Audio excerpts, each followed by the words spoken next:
Hi hello everyone, welcome to my channel Srishti tutorial for maths. ನಾನು ಈ ದಿನ 8th standard ಗಣಿತ ಪ್ರಕಾಶ್ ಅಂತಕ್ಕಂಥ ವಿಷಯಕ್ಕೆ ಸಂಬಂಧಪಟ್ಟ ಹಾಗೆ ಚಾಪ್ಟರ್ ನಂಬರ್ 4 ಕ್ವಾಡ್ರಿಲ್ಯಾಟರಲ್ಸ್ ಅಂತಕ್ಕಂಥ ಚಾಪ್ಟರಲ್ಲಿ ಎರಡನೇ ಫಿಗರ್ ಇಟ್ ಔಟು ಅಂದರೆ ಪೇಜ್ ನಂಬರ್ 102ನಲ್ಲಿ ಬರುವಂತಹ ಫಿಗರ್ ಇಟ್ ಔಟಲ್ಲಿ ಬರುವಂತಹ 3 ಪ್ರಶ್ನೆಗಳನ್ನು ಹೇಗೆ ಸಾಲ್ವ್ ಮಾಡೋದು, ಅದಕ್ಕೆ ಉತ್ತರವನ್ನು ಹೇಗೆ ಹೇಳೋದು ಅನ್ನೋದನ್ನು ಈ ಒಂದು ವಿಡಿಯೋದಲ್ಲಿ ನಿಮ್ಮ ಜೊತೆ ಹಂಚ್ಕೊಳ್ತಾ ಇದ್ದೀನಿ. ಸೊ ವಿಡಿಯೋ ಇಷ್ಟ ಆದರೆ ಲೈಕ್ ಮಾಡಿ, ಶೇರ್ ಮಾಡಿ, ಹಾಗೆ ಕಮೆಂಟ್ ಮಾಡಿ ಅಂತ ಹೇಳ್ತಾ ಬನ್ನಿ ಕ್ಲಾಸ್ ಶುರು ಮಾಡೋಣ. ಪೇಜ್ ನಂಬರ್ 102ನಲ್ಲಿ ಬರುವಂಥ ಫಿಗರ್ ಇಟ್ ಔಟಿನ ಮೊದಲನೇ ಕ್ವಶನ್ ಏನು? ಪೇಜ್ ನಂಬರ್ 102ನಲ್ಲಿ ಬರುವಂಥ ಫಿಗರ್ ಇಟ್ ಔಟಿನ ಮೊದಲನೇ ಕ್ವಶನ್ ಬಂದ್ಬಿಟ್ಟು find the remaining angles in the following quadrilaterals. ಇಲ್ಲಿ ಕ್ವಾಡ್ರಿಲ್ಯಾಟರಲ್ಸ್ಗಳನ್ನು ಕೊಟ್ಟಿದ್ದಾರೆ. ಈ ಕ್ವಾಡ್ರಿಲ್ಯಾಟರಲ್ಸಿನ ರಿಮೈನಿಂಗ್ ಆಂಗಲ್ಸ್ ಅನ್ನು ಕಂಡುಹಿಡಿಯಿರಿ ಅನ್ನೋದು ಕ್ವಶನ್.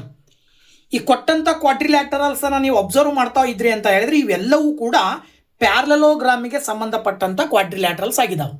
ಸೊ ಈ ಒಂದು ಪ್ಯಾರಲಲೋಗ್ರಾಮಿನ ಪ್ರಾಪರ್ಟೀಸ್ ಅನ್ನ ನೀವೇನು ಕಲ್ತಿದ್ದೀರಿ, ಆ ಒಂದು ಪ್ಯಾರಲಲೋಗ್ರಾಮಿನ ಪ್ರಾಪರ್ಟೀಸ್ನ ಆಧಾರದ ಮೇಲೆ ಇಲ್ಲಿ ಕೊಟ್ಟಂತ ಎಲ್ಲ ಡಯಾಗ್ರಾಮ್ಗಳ ಎಲ್ಲ ಒಂದು ಚಿತ್ರಗಳ ಬ್ಯಾಲೆನ್ಸ್ ಆಂಗಲ್ಸ್ ಏನಿದಾವಲ್ಲ ಆ ಆಂಗಲ್ಸ್ಗಳನ್ನು ನಾವು ಸುಲಭವಾಗಿ ಹೇಳಬಹುದು.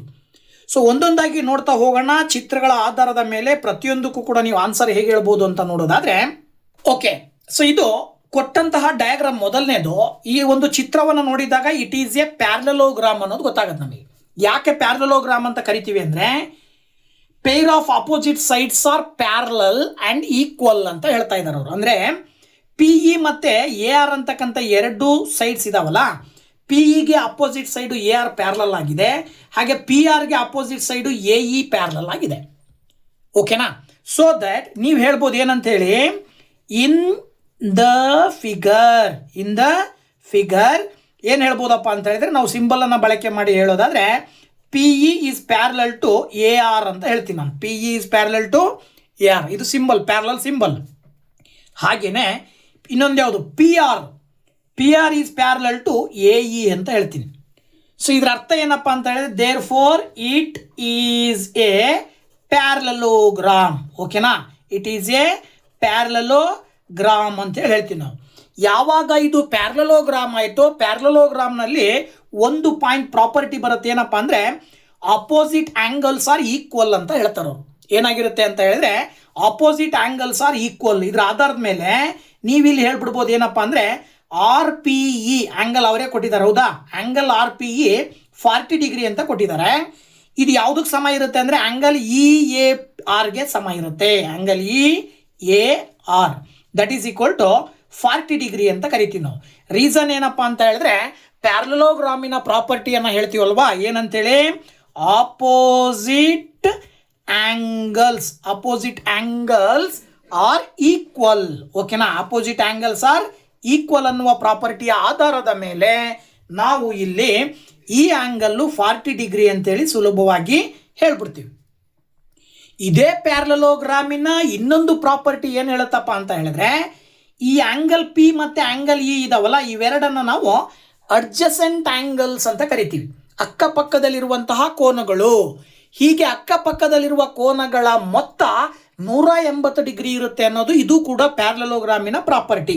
ಸೊ ಅಂದರೆ ನೀವೇನು ಹೇಳ್ಬೋದು ಇಲ್ಲಿ ಅಂತ ಹೇಳಿದ್ರೆ angle R P E plus ಇನ್ನೊಂದು ಯಾವುದು angle P E A is equal to 180 degree ಅಂತ ಹೇಳಿ ಬರ್ಕೊಂಡು ಇದಕ್ಕೂ ಕೂಡ ರೀಸನ್ ಬರೀತೀರಿ ನೀವೇನಂತೇಳಿ sum of the adjacent angles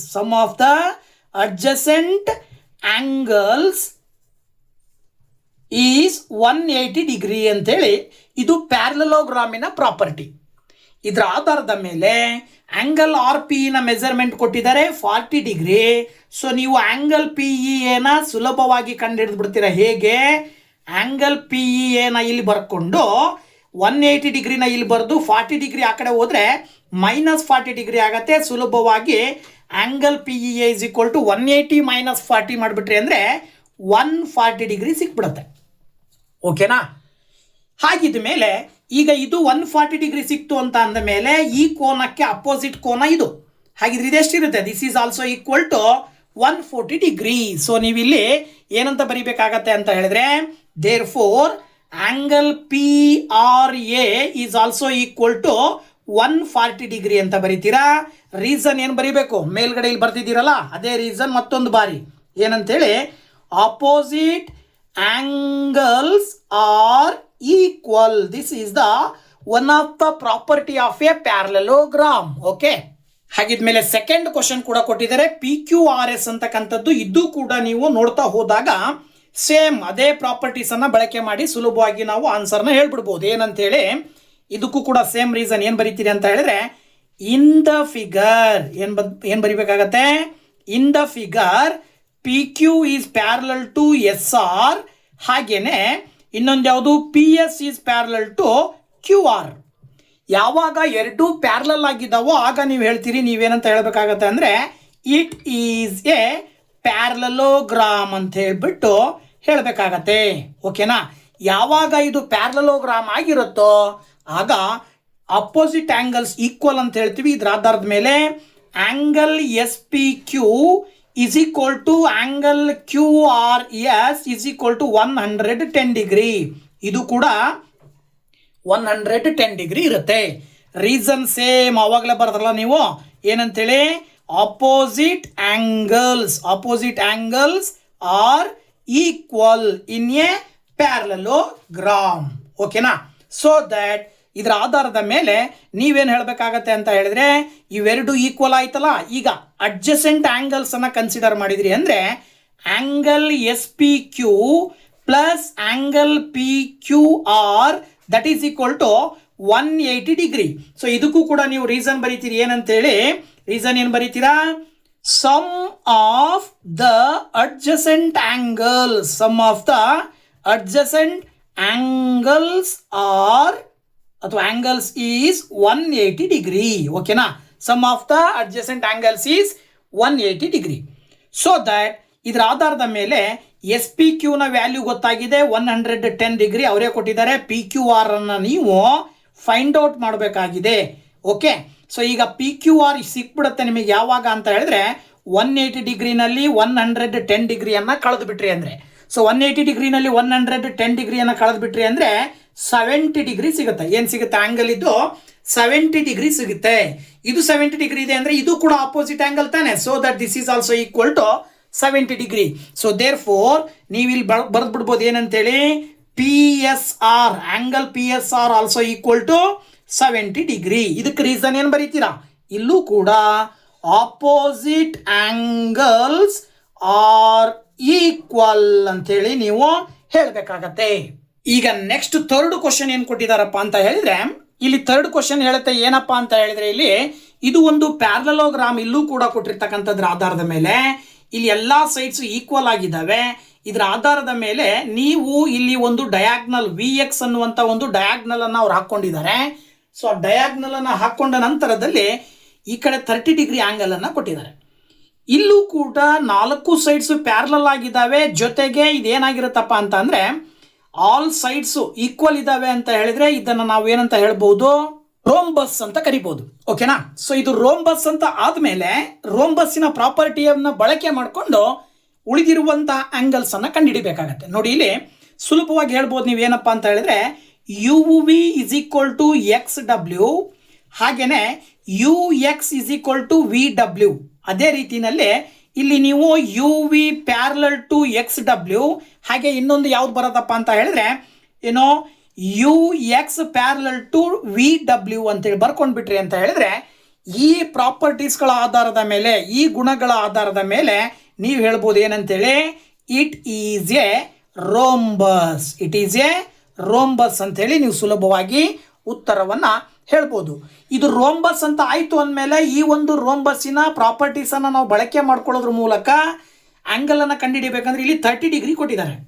ಈ 30 ಡಿಗ್ರಿಯ ಜೊತೆಗೆ ಎಕ್ಸ್ ಪಿ ಅನ್ನುವಂಥ ಡಯಾಗ್ನಲ್ ಇದೆಯಲ್ಲ, ಈ ಎಕ್ಸ್ ಪಿ ಅನ್ನುವಂಥ ಡಯಾಗ್ನಲ್ ಏನು ಮಾಡುತ್ತೆ ಅಂದರೆ ಆ ಒಂದು ರೋಂಬಸ್ಸಲ್ಲಿ ಬರುವ ಎಲ್ಲ ಕೋನಗಳನ್ನು ಒಂದು ಡಯಾಗ್ನಲ್ಲು ಬೈಸೆಕ್ಟ್ ಮಾಡುತ್ತೆ. ಅಂದರೆ ಬೈಸೆಕ್ಟ್ ಮಾಡುತ್ತೆ ಅಂದರೆ ಇದರ ಅರ್ಥ ಇಲ್ಲಿ ಡಯಾಗ್ನಲ್ ಏನು ಮಾಡುತ್ತೆ ಅಂದರೆ ಈ ಕಡೆ 30 ಡಿಗ್ರಿ ಇದೆ ಅಂದರೆ ಈ ಕಡೆನೂ ಕೂಡ 30 ಡಿಗ್ರಿ ಬರೋ ರೀತಿಯಲ್ಲಿ ಅದು ಆ್ಯಂಗಲ್ ಲೈನನ್ನು ಮೆಜರ್ಮೆಂಟ್ ಮಾಡಿರ್ತೀವಿ ನಾವು. ಸೊ ಇದರ ಆಧಾರದ ಮೇಲೆ ನೀವು ಈ ಆ್ಯಂಗಲನ್ನು 30 ಡಿಗ್ರಿ ಅಂತ ಕರಿಬೋದು. ಹೇಗೆ ಅಂತ ಹೇಳೋದಾದರೆ ನೋಡಿ, ಇಲ್ಲಿ ನಾವು ಹೇಳ್ತೀನಿ ಏನಂತ ಬರೀತೀನಿ ಅಂತ ಹೇಳಿದ್ರೆ, angle C V X is equal to angle X V W that is equal to 30 degree ಅಂತ ಹೇಳ್ಬೋದು ನೀವು. ಇದನ್ನು ಯಾವ ಒಂದು ಆಧಾರದ ಮೇಲೆ ಬರ್ದಿದ್ದೀರಿ ಅಂತ ಹೇಳಿದ್ರೆ the diagonals bisect it's angles ಅಂತೇಳಿ ನೀವು ಈ ಒಂದು ಪಾಯಿಂಟಿನ ಆಧಾರದ ಮೇಲೆ ಇಲ್ಲಿ ಬರಿಬೇಕಾಗತ್ತೆ. ಯಾವುದರ ಆಂಗಲ್ಸ್ ಅಂದರೆ ರೋಂಬಸ್ಸಿನ ಆಂಗಲ್ಸ್ 4 ಬರ್ತಾವಲ್ಲ, ರೋಂಬಸ್ಸಿನ 4 ಆಂಗಲ್ಸ್ ಅನ್ನ ಒಂದು ಡಯಾಗ್ನಲ್ ಹಾಕಿದ್ರೆ ಒಂದು ಆಂಗಲ್ ಅನ್ನ ಸಮಭಾಗವಾಗಿ ಡಿವೈಡ್ ಮಾಡುತ್ತೆ ಅನ್ನೋದು ಪ್ರಾಪರ್ಟಿ. ಇದರ ಆಧಾರದ ಮೇಲೆ ಇದು ಕೂಡ 30, ಇದು ಕೂಡ 30. ಸೊ ಇವೆರಡು 30 ಅಂತ ಹೇಳಿದ್ರೆ ಟೋಟಲ್ ಆಂಗಲ್ ಎಷ್ಟಾಯ್ತು? 60 ಡಿಗ್ರಿ ಆಯ್ತು ತಾನೆ. ಇದರ ಅಪೋಸಿಟ್ ಆಂಗಲ್ಸ್ ಅನ್ನ ನೀವು ನೋಡ್ತಾ ಹೋದ್ರಿ ಅಂತ ಹೇಳಿದ್ರೆ ಈ ಆಂಗಲ್ಸ್ ಕೂಡ ಏನಾಗಿರ್ತವೆ? 30 ಡಿಗ್ರಿ. ಇದು ಕೂಡ 30 ಡಿಗ್ರಿ ಇರುತ್ತೆ, ಇದು ಕೂಡ 30 ಡಿಗ್ರಿ ಇರುತ್ತೆ. ಸೊ ದಟ್ ನೀವು ಹೇಳ್ಬೋದು angle U X V is equal to angle ಇನ್ನೊಂದು ಯಾವುದು V X W that is equal to 30 degree. ಎರಡು ಕೂಡ 30 ಡಿಗ್ರಿ ಇರ್ತವೆ. ರೀಸನ್ ಏನು ಬರೀತೀರಾ? ಇಲ್ಲೂ ಕೂಡ ಅಷ್ಟೇ ರೋಂಬಸ್ನಲ್ಲಿ ಅಪೋಸಿಟ್ ಆಂಗಲ್ಸ್ ಏನಾಗಿರ್ತವೆ? ಅಪೋಸಿಟ್ ಆಂಗಲ್ಸ್ ಆರ್ ಈಕ್ವಲ್ ಆಗಿರ್ತವೆ. ಇವೆರಡು ಆಂಗಲ್ ಸಿಕ್ಕು ಅಂದಮೇಲೆ ಈ ಆಂಗಲ್ ಕಂಡುಹಿಡಿಯೋದು ಸುಲಭ. ನೀವು ಇಲ್ಲಿ ಕನ್ಸಿಡರ್ ಮಾಡಿದ್ರಿ ಅಂತ ಹೇಳಿದ್ರೆ ಈ ಆಂಗಲ್ಲು ಎರಡನ್ನ ತಗೊಂಡ್ರಿ ಅಂದರೆ ಇವೆರಡು ಅಡ್ಜಸೆಂಟ್ ಆಂಗಲ್ ಆಗ್ತವೆ. ನೀವು ಏನಂತ ಬರಿಬೋದು ಅಂದರೆ ಆಂಗಲ್ ಎಕ್ಸ್ ಯು ವಿ ಇದು ಪ್ಲಸ್ ಇನ್ನೊಂದು ಆಂಗಲ್ ಯಾವುದು? ಅದಕ್ಕೆ adjacent angle U V W. Angle U V W that is equal to 180 degree ಅಂತ ತಗೊಂಡು ಇಲ್ಲಿ ಪ್ಯಾರಲೋಗ್ರಾಮಿನ ಪ್ರಾಪರ್ಟಿ ಏನು ಬರ್ತಿತ್ತು ಅದು ಇಲ್ಲಿ ರೋಂಬಸ್ಗೂ ಕೂಡ ಅಪ್ಲೈ ಆಗತ್ತೆ. ಏನಪ್ಪಾ ಅಂತ ಹೇಳಿದ್ರೆ the sum of the adjacent angles, ಓಕೆನಾ? sum of the adjacent angles is sum of the adjacent angles is 180 degree, ಓಕೆನಾ? ಸೊ ದಟ್ ಇವೆರಡೂ ಕೋನಗಳನ್ನು 180 ಡಿಗ್ರಿ ಅಂತ ತಗೊಂಡ್ರೆ ಈಗ ನಿಮಗೆ ಆಂಗಲ್ ಎಕ್ಸ್ ಯು ವಿ ಗೊತ್ತಿಲ್ಲ, ಅದನ್ನು ಕಂಡುಹಿಡಿಬೇಕು ಅಂತ ತಗೊಳ್ರಿ.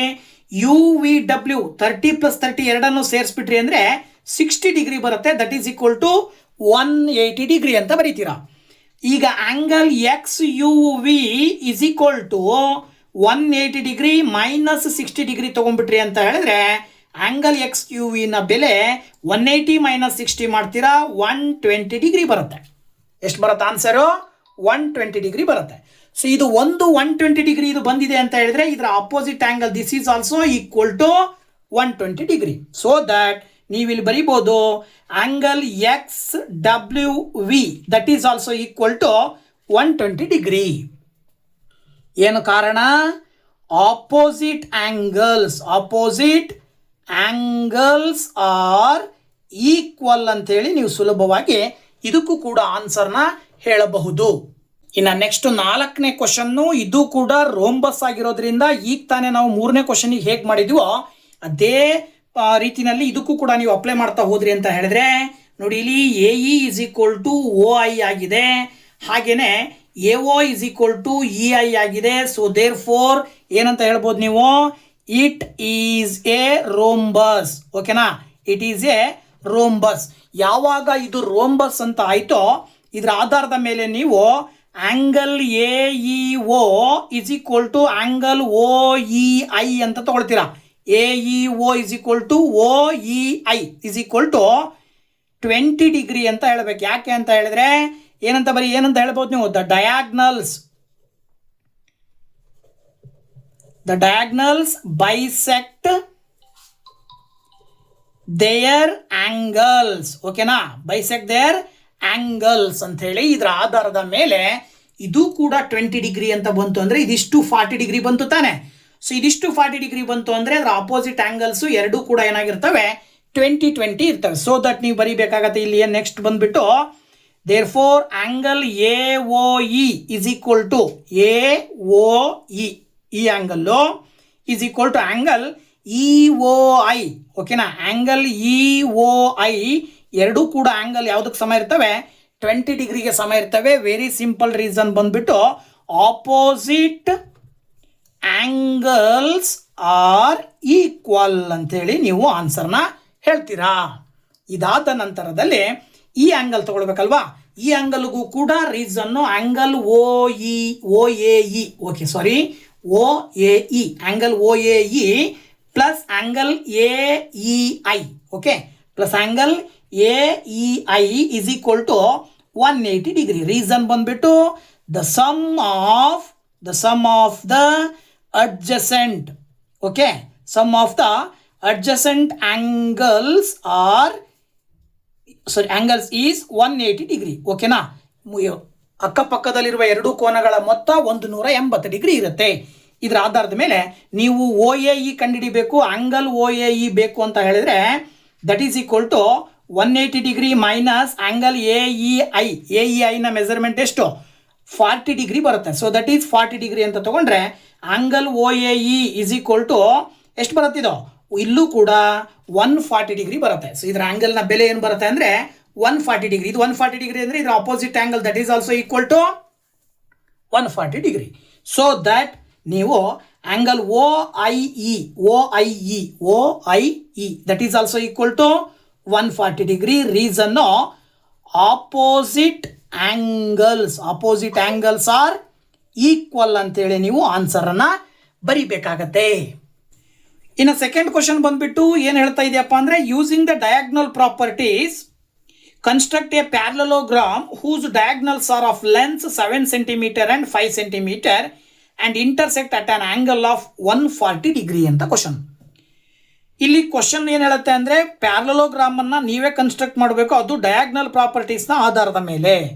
ಸೊ ಡಯಾಗ್ನಲ್ ಪ್ರಾಪರ್ಟಿ ಏನು ಹೇಳುತ್ತಪ್ಪ ಅಂದರೆ, ವೆರಿ ಸಿಂಪಲ್. ಡಯಾಗ್ನಲ್ ಪ್ರಾಪರ್ಟಿ ಏನು ಹೇಳುತ್ತೆ ಅಂದರೆ, ಎರಡೂ ಡಯಾಗ್ನಲ್ಸು ಪ್ಯಾರಲೋಗ್ರಾಮ್ನಲ್ಲಿ ಏನಾಗಿರ್ತವೆ ಅಂತ ಹೇಳಿದ್ರೆ ಬೈಸೆಕ್ಟ್ ಆಗ್ತವೆ. ಓಕೆ, ಪ್ಯಾರಲೋಗ್ರಾಮ್ನಲ್ಲಿ ಡಯಾಗ್ನಲ್ಸ್ ಏನಾಗಿರ್ತವೆ ಬೈಸೆಕ್ಟ್ ಆಗ್ತವೆ. ಇದ್ರ ಮುಖಾಂತರವಾಗಿ ಅಲ್ಲಿ ಏನಾಗುತ್ತೆ ಅಂತ ಹೇಳಿದ್ರೆ ಆಂಗಲ್ಲು ಸಮಭಾಗವಾಗಿ ಡಿವೈಡ್ ಆಗುತ್ತೆ. ಪ್ಯಾರಲೋಗ್ರಾಮಿನ ಪ್ರತಿಯೊಂದು ಆಂಗಲ್ಲು ಡಯಾಗ್ನಲ್ ಹಾಕೋದ್ರಿಂದಾಗಿ ಸಮಭಾಗವಾಗಿ ಡಿವೈಡ್ ಆಗುತ್ತೆ ಅಂಥೇಳಿ ಈ ಒಂದು ಪ್ರಾಪರ್ಟಿಯನ್ನು ಬಳಸ್ಕೊಂಡು ನೀವು ಕನ್ಸ್ಟ್ರಕ್ಷನ್ ಮಾಡಬೇಕು. ಹೇಗೆ ಅಂತ ನೋಡೋದಾದರೆ, ಸೊ ಈಗ ನಾವು ಡಯಾಗ್ನಲ್ ಪ್ರಾಪರ್ಟೀಸ್ನ ಆಧಾರದ ಮೇಲೆ ನಾವು ಇದನ್ನು ಹೇಗೆ ಕನ್ಸ್ಟ್ರಕ್ಷನ್ ಮಾಡ್ಬೋದು ಅಂದರೆ, ಅವ್ರು ಏನು ಮಾಡಿದ್ದಾರೆ, ಎರಡು ಡಯಾಗ್ನಲ್ಸನ್ನು ಕೊಟ್ಟಿದ್ದಾರೆ. ಒಂದು ಡಯಾಗ್ನಲ್ಲು 7 ಸೆಂಟಿಮೀಟ್ರ್, ಇನ್ನೊಂದು ಡಯಾಗ್ನಲ್ಲು 5 ಸೆಂಟಿಮೀಟ್ರ್ ಆ್ಯಂಗಲ್ ಕೊಟ್ಟಿದ್ದಾರೆ. ಆ ಎರಡೂ ಆ್ಯಂಗಲ್ಸು ಇಂಟರ್ಸೆಕ್ಟ್ ಆದಾಗ ಫಾರ್ಮೇಷನ್ ಆಗ್ತಕ್ಕಂಥ ಆ್ಯಂಗಲ್ ಏನಾಗಿರುತ್ತೆ, ಡಯಾಗ್ನಲ್ ಇಂಟರ್ಸೆಕ್ಟ್ ಆದಾಗ ಫಾರ್ಮೇಷನ್ ಆಗೋ ಆ್ಯಂಗಲ್ಲು 140 ಡಿಗ್ರಿ ಅಂತ ಕೊಟ್ಟಿದ್ದಾರೆ. ಸೊ ಇದನ್ನು ನೀವು ಕನ್ಸ್ಟ್ರಕ್ಷನ್ ಮಾಡಬೇಕು ಅಂದರೆ ಏನು ಮಾಡಬೇಕು ಅಂತ ಹೇಳಿದ್ರೆ, ಮೊದಲನೇದಾಗಿ ಒಂದು ಹಾರಿಜಾಂಟಲ್ ಲೈನನ್ನು ಹಾಕ್ಕೊಳ್ರಿ. ಅದರ ಲೈನು 7 ಸೆಂಟಿಮೀಟರ್ ಡಯಾಗ್ನಲ್ ಆಗಿರೋದ್ರಿಂದ ನೀವು ಡಯಾಗ್ನಲನ್ನು ನೀವು ಇಲ್ಲಿ ಮಾರ್ಕ್ ಮಾಡೋದಾದರೆ 7 ಸೆಂಟಿಮೀಟರಿನ ಡಯಾಗ್ನಲನ್ನು ಹಾಕಬೇಕು. 7 ಸೆಂಟಿಮೀಟರಿನ ಡಯಾಗ್ನಲ್ ಅಂತಂದರೆ ನೀವು ಸ್ಟ್ರೈಟ್ ಆಗಿ ಒಂದು 7 ಸೆಂಟಿಮೀಟರ್ ಲೈನನ್ನು ಈ ರೀತಿಯಲ್ಲಿ ಹಾಕ್ಕೊಳ್ಳಿ. ಈ ರೀತಿ 7 ಸೆಂಟಿಮೀಟರ್ ಲೈನನ್ನು ಹಾಕ್ಕೊಂಡು ಈ ಎರಡಕ್ಕೂ ಕೂಡ ಒಂದು ಕಡೆ ನೀವು ಎ ಅಂತ ತಗೊಂಡ್ರಿ ಅಂದರೆ ಇನ್ನೊಂದು ಕಡೆ ಸಿ ಅಂತ ತಗೊಳ್ರಿ. ಆಗ ಇದು ಎ ಸಿ ಅಂತಕ್ಕಂಥದ್ದು ಒಂದು ಡಯಾಗ್ನಲ್ಲು ಈ 7 ಸೆಂಟಿಮೀಟರ್ ಡಯಾಗ್ನಲನ್ನು ಏನು ಮಾಡುತ್ತೆ, ಅದು ಸಮಭಾಗವಾಗಿ ಡಿವೈಡ್ ಮಾಡುತ್ತೆ. ಅಂದರೆ ಅದರ ಅರ್ಥ 7 ಸೆಂಟಿಮೀಟರ್ನ ಅರ್ಧ ಅಂದರೆ 3.5 ಸೆಂಟಿಮೀಟ್ರಿಗೆ ಈ ರೀತಿಯಲ್ಲಿ ನೀವು ಎಕ್ಸಾಕ್ಟಾಗಿ ಮಾರ್ಕ್ ಮಾಡ್ಕೊಳ್ಬೇಕು. ಹೀಗೆ ಮಾರ್ಕ್ ಮಾಡಿಕೊಂಡ ನಂತರದಲ್ಲಿ ಆ್ಯಸ್ ಯೂಸುವಲ್ ಆಗಿ ನೀವು ಪ್ರೊಟೆಕ್ಟರನ್ನು ತಗೊಳ್ಬೇಕಾಗತ್ತೆ. ಈ ರೀತಿಯಲ್ಲಿ ಪ್ರೊಟೆಕ್ಟರನ್ನು ಇಟ್ಕೊಂಡು ಅವ್ರು ಹೇಳಿದ ಹಾಗೆ ಆ್ಯಂಗಲ್ ಏನು ಬರಬೇಕು 140 ಡಿಗ್ರಿ. ಸೊ 140 ಡಿಗ್ರಿ ಅಂದರೆ ಈ ಕಡೆಯಿಂದ ನೀವು ಕೌಂಟ್ ಮಾಡ್ತಾ ಹೋದ್ರಿ ಅಂದರೆ 0, 10, 20 ಈ ರೀತಿ ಕೌಂಟ್ ಮಾಡ್ತಾ ಹೋದಾಗ 140 ಡಿಗ್ರಿ ಇಲ್ಲಿದೆ. ಸೊ ಈ ಒಂದು 140 ಡಿಗ್ರಿ ಪಾಯಿಂಟಿಗೆ ಮಾರ್ಕ್ ಮಾಡಿಬಿಟ್ಟು ಆ ಪಾಯಿಂಟಿಗೆ ನೀವು ಲೈನನ್ನು ಹಾಕ್ಕೊಳ್ಬೇಕಾಗತ್ತೆ. ಸೊ ಅದನ್ನು ಲೈನ್ ಹೇಗೆ ಹಾಕೋದು ಅಂತ ನೋಡೋದಾದರೆ, ಈ ರೀತಿ ಇಟ್ಕೊಂಡಾಗ ನೀವು ಕರೆಕ್ಟ್ ಎಕ್ಸಾಕ್ಟಾಗಿ ಎರಡೂ ಕಡೆ ವರ್ಟಿಕಲಿ ಅಪೋಸಿಟ್ ಆ್ಯಂಗಲ್ಸು ಈಕ್ವಲ್ ಬರೋ ರೀತಿಯಲ್ಲಿ ನೀವು ಸ್ಟ್ರೈಟಾಗಿ ಒಂದು ಲೈನನ್ನು ಹಾಕ್ಕೊಳ್ತೀರಾ. ಮೊದಲು ಈ ರೀತಿ ನೀವು ಸ್ಟ್ರೈಟಾಗಿ ಒಂದು ಲೈನನ್ನು ಹಾಕ್ಕೊಂಡ ನಂತರದಲ್ಲಿ ನೀವು ಮಾಡಬೇಕಾಗಿರುವ ಕೆಲಸ ಏನಪ್ಪ ಅಂದರೆ, ಇನ್ನೊಂದು ಡಯಾಗ್ನಲ್ನ ಮೆಜರ್ಮೆಂಟ್ ಕೊಟ್ಟಿದ್ದಾರೆ 5 ಸೆಂಟಿಮೀಟರ್. ಸೊ ನೀವೀಗ ಇದರಲ್ಲಿ ಏನು ಮಾಡಬೇಕು ಅಂತ ಹೇಳಿದ್ರೆ, ಆ 5 ಸೆಂಟಿಮೀಟರ್ನ 2 ಭಾಗ ಮಾಡಿದರೆ ಮೇಲ್ಗಡೆ 2.5 ಸೆಂಟಿಮೀಟ್ರ್ ಬರುತ್ತೆ. ಸೊ ಮೇಲ್ಗಡೆ 2.5 ಸೆಂಟಿಮೀಟ್ರ್, ಕೆಳಗಡೆ 2.5 ಸೆಂಟಿಮೀಟ್ರಿಗೆ ಈ ರೀತಿ ಪಾಯಿಂಟನ್ನು ಮಾರ್ಕ್ ಮಾಡಬೇಕು. ಮಾರ್ಕ್ ಮಾಡಿದ ನಂತರದಲ್ಲಿ ಇದನ್ನು ನೀವು ಏನಂತ ಕರಿತೀರಾ, ಇದನ್ನು ಬಿ, ಇದನ್ನು ಡಿ ಅಂತ ತಗೊಂಡ್ರೆ ಎ ಸಿ ಅನ್ನೋದು ಒಂದು 7 ಸೆಂಟಿಮೀಟರ್ನ ಡಯಾಗ್ನಲ್ ಆದರೆ ಬಿ ಡಿ ಅನ್ನೋದು ಒಂದು 5 ಸೆಂಟಿಮೀಟರ್ ಡಯಾಗ್ನಲ್.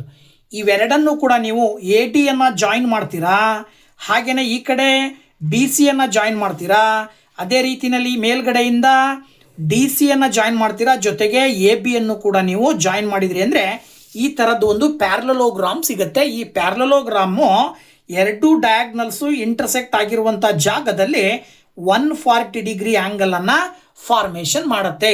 ಓಕೆನಾ. ಸೊ ಇದಿಷ್ಟು ಕೂಡ ಇದರ ಮೆಜರ್ಮೆಂಟ್ 7 ಸೆಂಟಿಮೀಟರ್ ಆದ್ರೆ ಇದರ ಮೆಜರ್ಮೆಂಟ್ ಈ ಡಯಾಗ್ನಲ್ ನ ಮೆಜರ್ಮೆಂಟ್ ಎಷ್ಟು 5 ಸೆಂಟಿಮೀಟರ್. ಓಕೆನಾ. ಸೊ ಇದನ್ನ ನೀವು ಕನ್ಸ್ಟ್ರಕ್ಷನ್ ಮಾಡುವ ರೀತಿ.